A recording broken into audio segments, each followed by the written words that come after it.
everybody. Welcome back. Let's follow it together. I had this thought. The bases are juiced. Now, if you don't know what that means, I get it.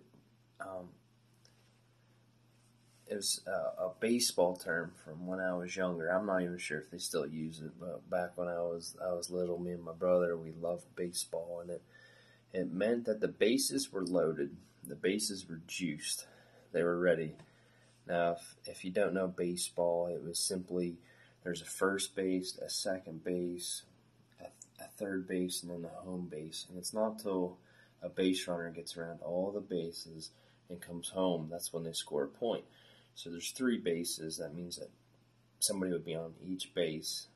The bases would be juiced. So a batter could hit a ball, and if they hit it over the fence, they wouldn't just score themselves, but the other guys that were on base. And it made me think, like when we were younger, we wanted to be the guy that hit the grand slam. Would be all four of them when the bases were juiced. But Jesus is the one who hits the grand slam in your heart, and He's the one who gets the glory, but you get to get the bases juiced.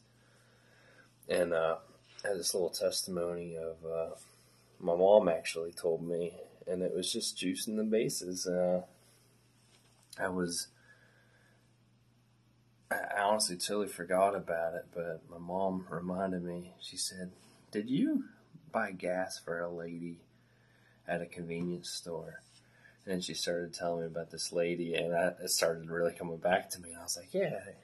And God's so amazing. But I pulled in. I remember looking over, and I can't remember exactly what happened. She was having trouble with her card, or she actually just didn't have money. And I went over, and I'm like, can I just buy you gas? And this bothered this lady so much that for months she tried to find out who I was, because I no longer lived in that town. I was just visiting my mom and dad, and I just saw this older lady that needed gas, and really the motive of my heart was to try to tell her about Jesus. I don't know if I was able to share the gospel or not with her, but I was just like, I'm going to buy gas. And I don't think I did, because I think she was kind of freaking out, and she actually told my mom, I thought he was on drugs.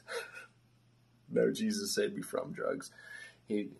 You're not saved by the good works that you do, but you're saved to do those good works. As Paul told Titus in Titus chapter 3, remind the people to be devoted to good works, to be devoted to doing what's good, to getting those bases juiced.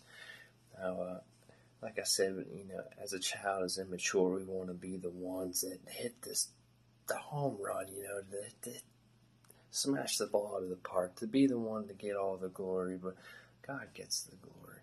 We just get to be a part of it and see people come to Jesus, and you never know, that good work can really impact someone like it did this lady. And she didn't give up. She tried to find out who I was, and she ran into my mom. I don't know how she connected me to my mom, but she said, "Hey, is this your son that did this?" And my mom said, "Well, it sounds like him," which is a miracle in itself, because, beloved, you guys don't know me from before, but I was lost, a heroin addict, only cared about myself, ripped other people off, and I would have been the type of people that other people avoided. But now I'm able to do things like that, to just get gas for some lady because she was struggling with her card or whatnot. And the amazing thing about it is because Jesus just wants to love you and love other people through you. And that's what he did that day. And because that happened, she got to speak with my mom. And then my mom got to tell her a little bit about how Jesus had rescued me from heroin. And it opened up a conversation for them to have about that lady and some of our people in her family who are struggling with some of the same things. And my mom was able to pour some hope into her life and let her know from a motherly perspective that God is great, and he was with her, and she got to share the gospel with this lady and pray for her. And it was, I only knew all this because my mom got to be a part of it and share this with me, how God continued to grow that seed, that good deed that was planted in this woman. And I'm not saying everything that you do is gonna result in that. But you know what, beloved, I believe when we're in heaven on that great and glorious day when Jesus comes back and resurrects everybody, whether you're dead or not yet, but he's coming, and we'll all be there in glory and looking at the King, and we'll be able to see other people, and they'll be like, thank you for what you did. And we'll be like, no, let's thank him for what he did. Get the bases juiced. Be blessed.